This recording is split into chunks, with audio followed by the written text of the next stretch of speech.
Bonjour à tous, on se retrouve aujourd'hui pour un nouvel épisode du suivi mensuel de mon PEA. Pour ceux qui découvrent la chaîne Débuter en bourse, je m'appelle Thomas, j'ai 36 ans, je suis cadre dans un grand groupe français et j'ai commencé à investir en bourse il y a 13 mois déjà.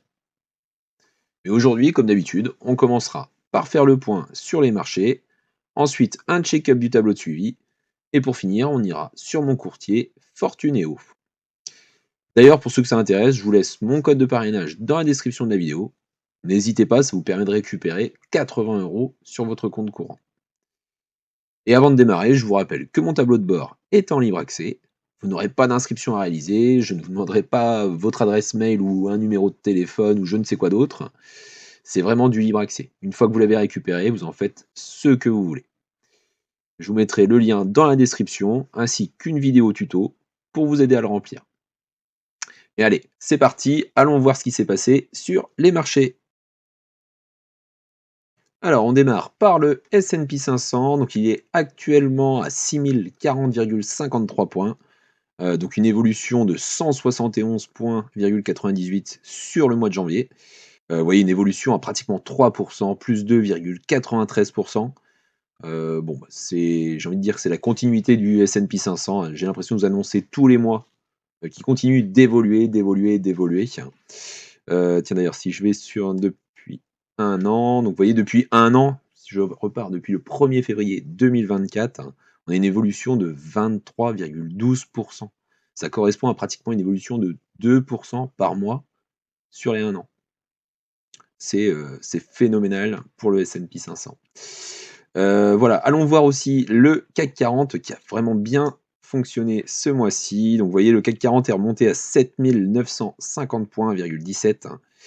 Donc pareil, hein, plus 556 points,41. Une évolution à 7,53% depuis le 1er janvier 2025.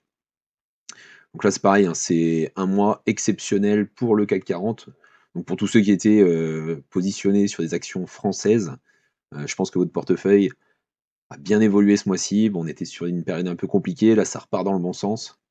Bon, en espérant que ça continue comme ça, mais c'est plutôt de bon augure. Voilà pour les marchés. Eh bien, on va aller voir maintenant ce que ça donne sur le tableau de suivi.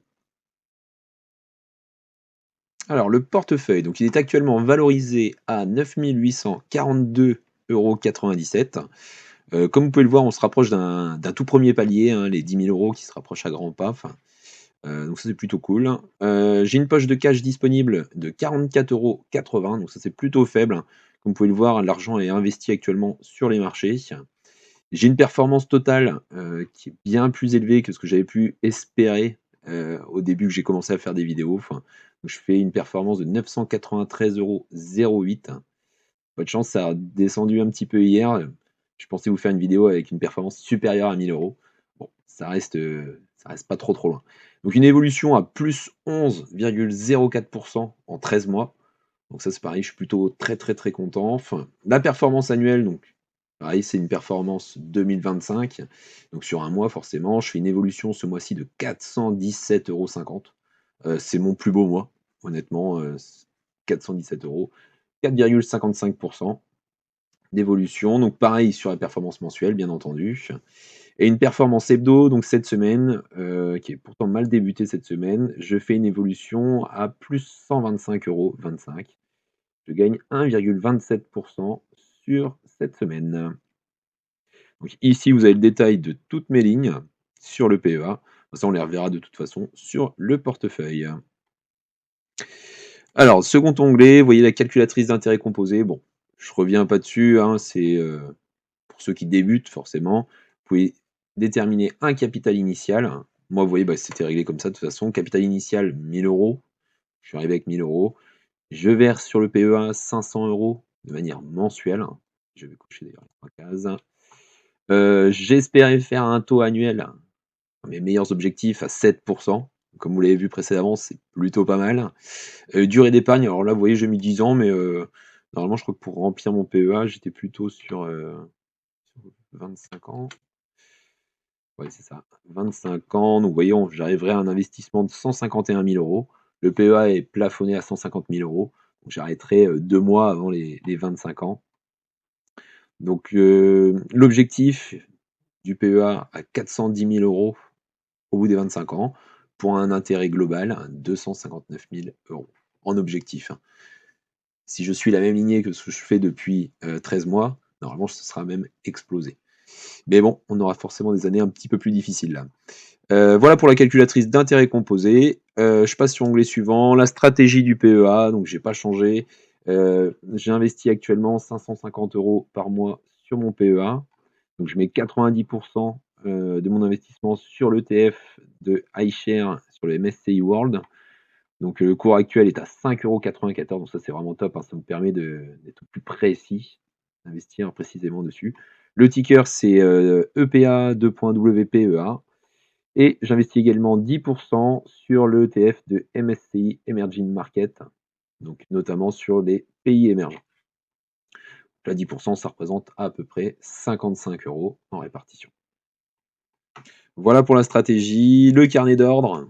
Donc on va voir ce qui s'est passé ce mois-ci sur le mois de janvier. Alors sur le mois de janvier, donc comme vous pouvez le voir, c'est juste ici. Je vais juste mettre ça en jaune pour qu'on voit mieux. Donc j'ai fait mon DCA sur l'ETF du MSCI World et de l'Emerging Market, forcément. Donc j'ai acheté 86 ETF WPEA. Ça revenait à 496,22 €. 2 ETF sur les pays émergents, donc pour une valeur de 47,12 €. J'ai fait un apport de 400 € et j'ai touché du dividende de chez Total Energy. Donc j'ai touché du dividende sur mes 16 actions totales. Donc elles étaient à 79 centimes de dividende par action. Donc ça fait un total de 12,64 €. Et j'ai eu la chance de toucher 2 primes de parrainage. Ça c'est pareil, hein, je vous remercie énormément. Enfin, donc j'ai touché 200 € de parrainage, parce que sur le mois de janvier c'était 100 €. Le 17 janvier et le 23 janvier. Voilà pour le carnet d'ordre. Bon, c'était un carnet d'ordre assez léger, hein, sur le mois de janvier. Je suis en train de vendre un appartement et c'est que j'ai pas eu beaucoup de temps pour regarder notamment les actions directement. L'achat-revente, donc ça n'a pas bougé depuis le mois dernier. Donc on est toujours sur un achat-revente d'une valeur de 110,11 € de plus-value depuis le début. Donc, comme vous pouvez le voir, hein, ce que j'ai en portefeuille, je le conserve. Je suis plutôt dans une phase de capitalisation que d'achat-revente, hein. Les dividendes, donc les dividendes, c'est ce que je vous disais tout à l'heure. J'ai touché 12,64 € de chez Total Energy. Donc, comme vous pouvez le voir, hein, sur mon tableau de bord, ici, on voit bien 12,64 €, ça ne vient pas s'incrémenter avec l'année 2024. Et vous voyez ici que j'ai rajouté juste les colonnes 2025 en rouge. Donc encore une fois, hein, c'est pour benchmarker entre guillemets entre l'année 2024 et l'année 2025. Et ici, ça se renseigne de manière automatique. Voilà pour les dividendes. Le portefeuille. Donc le portefeuille, ici, comme vous voyez, hein, l'ETF S&P 500, donc même si je capitalise plus à l'heure actuelle dessus, j'ai conservé mes ETF, et heureusement d'ailleurs. C'était le ticker ESE. Vous voyez que j'ai 183 ETF pour un PRU à 24,74 €. Une évolution qui est phénoménale, plus 19,03% en 13 mois. Ça c'est pareil, c'est top, top, top. Une variation par rapport au PRU, donc ça c'est une plus-value latente de 861,56 € uniquement sur cette ligne. Pareil, très très bien aussi. Seconde ligne, mon ETF du CAC 40.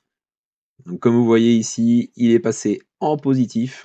Donc j'ai un seul ETF du CAC 40, je sais pas pourquoi j'avais acheté ça, c'était un coup de folie.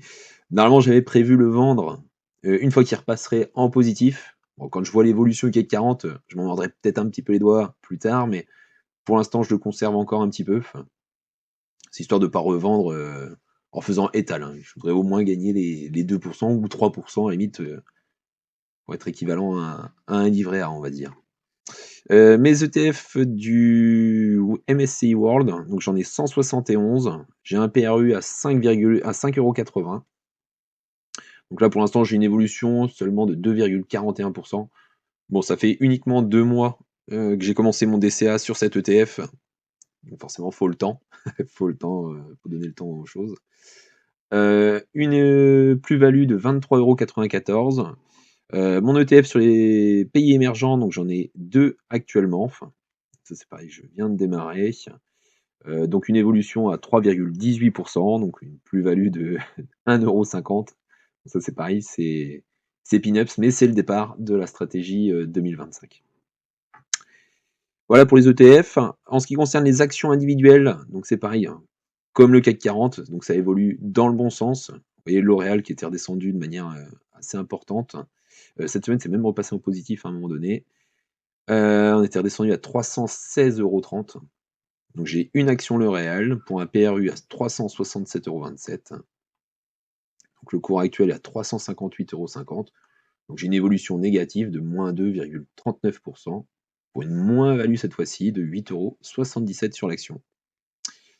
Pernod Ricard, seconde action, donc ça c'est pas ouf, hein, ça remonte, mais de manière très très légère. Vous voyez, sur les plus bas, on était à 102,80 €. J'ai une action. Moi, j'ai un PRU à 131,60 €, qui me paraissait déjà pas énorme à l'époque, mais ça descend encore. Le cours actuel est à 110,20 €. Et donc là, j'ai une évolution négative de moins 16,26 %. Donc ça, c'est assez énorme. Heureusement, j'en ai qu'une, donc je suis à moins 21,40 €. Bon, voilà, Pernod Ricard, encore une fois, c'est de la valeur défensive. On va attendre un petit peu, voir si toutefois la Chine repartait un petit peu. Possible que j'en rachète une ou 2 actions de Pernod Ricard, notamment pour faire baisser mon PRU. Comme j'ai qu'une action, ça descendra assez vite. Action suivante, Air Liquide. Donc ça, ce qui représente une grosse partie de mes actions individuelles. Donc c'est pareil, hein, ça remonte plutôt bien. Ça avait touché le plus bas à 150,62 €. J'en ai 9 actuellement, j'ai un PRU à 163 €. Donc vous voyez, hein, sur les 2 ou 3 derniers mois, j'avais renforcé, je rachetais une action par mois, enfin.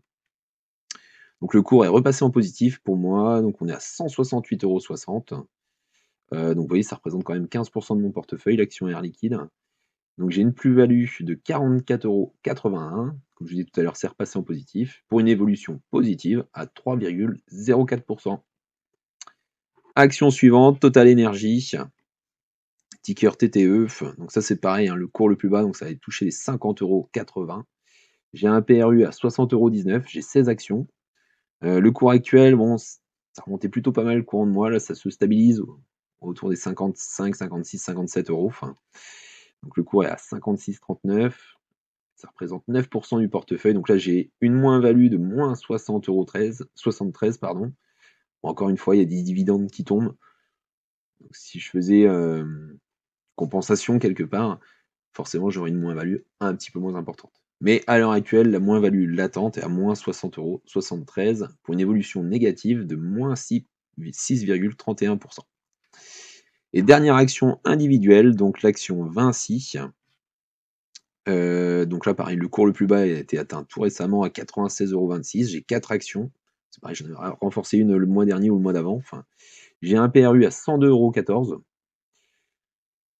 Le cours actuel est à 104,50 €. Ça représente uniquement 4 du portefeuille, donc c'est pas énorme. Plus-value de 9,45 € et une évolution positive de 2,31%. Si vous regardez même les toutes dernières vidéos, on était pas mal, toutes les lignes de toute façon d'actions individuelles étaient en négatif. Vous voyez que ça commence à revenir dans le bon sens. L'Oréal qui se rapproche fortement. En Pernod Ricard, j'ai pas trop d'espoir.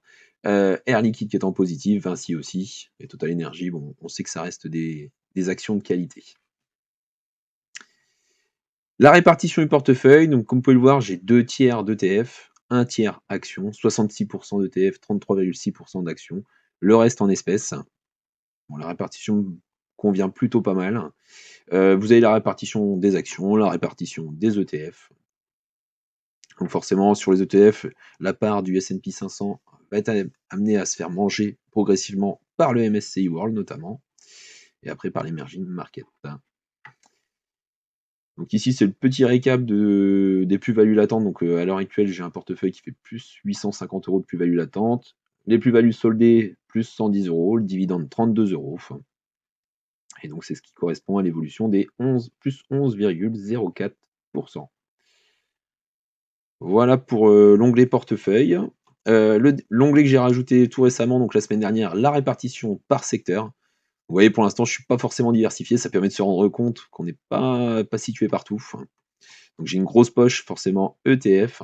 En consommation cyclique, j'ai 468,70 €. En énergie, 902,24 €.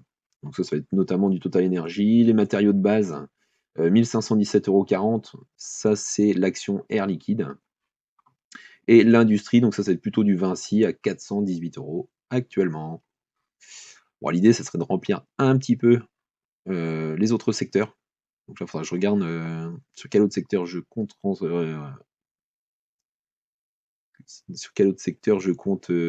entrer sur le PEA. Bon, à voir pour le mois prochain. L'évolution du portefeuille mensuel, comme vous pouvez le voir ici, une évolution de 417,50 € pour une évolution pardon, à 4,55%. Comme vous pouvez le voir, ça fait plaisir de voir ça. J'ai déjà pré-rempli pour le mois prochain. Donc vous voyez, comme d'habitude, je fais égal portefeuille R5. Donc ça vient récupérer directement la valorisation du portefeuille complète. Comme ça se renseigne automatiquement et je vois mon évolution après sur le tableau de bord. Ça, je passe assez vite. Vous voyez que j'ai fait un apport de 400 €. J'ai acheté pour 543,34 € sur le mois. La performance du PEA versus le CAC 40, le Dow Jones et le S&P 500.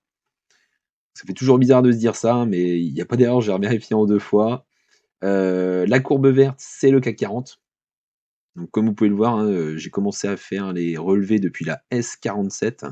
Le CAC 40 depuis cette période-là est en évolution complète.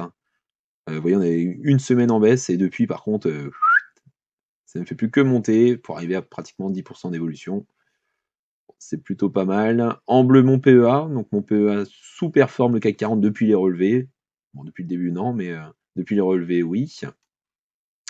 Et le PEA surperforme par contre le S&P 500 et le Dow Jones, qui reste quand même très positif depuis les relevés.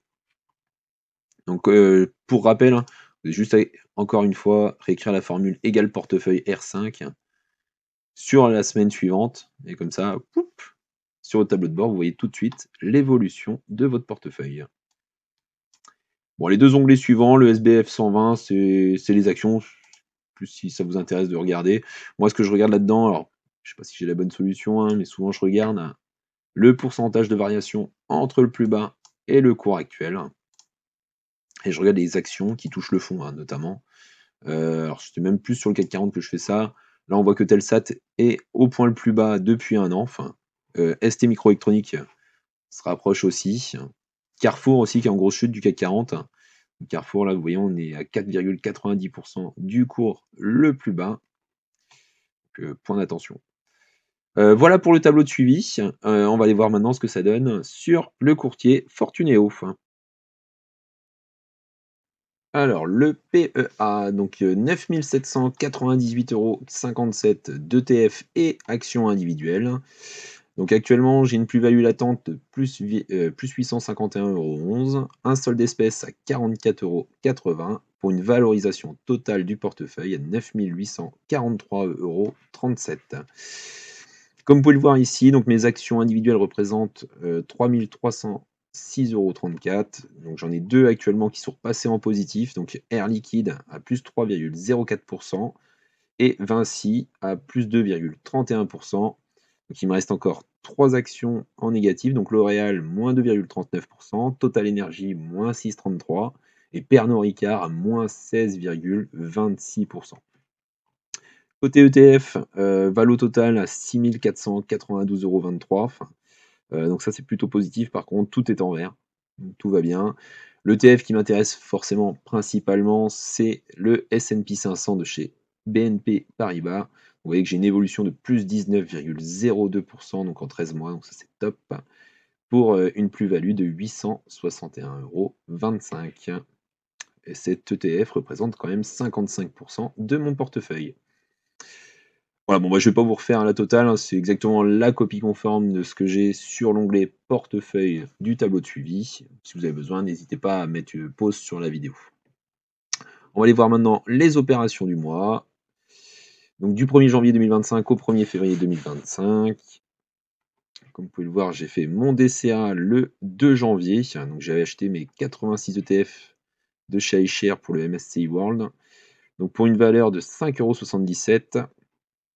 Et mes 2 ETF Emerging Market, donc les pays émergents, à 23,47 € le 2 janvier. J'ai eu le détachement du coupon de chez Total Energy le 2 janvier également. C'était retiré de l'action, je crois que c'est 79 centimes par action. Il y en avait 16 et le coupon que j'ai touché de chez Total Energy 4 jours plus tard, le 6 janvier, donc 12,64 € versé sur l'espèce du PEA.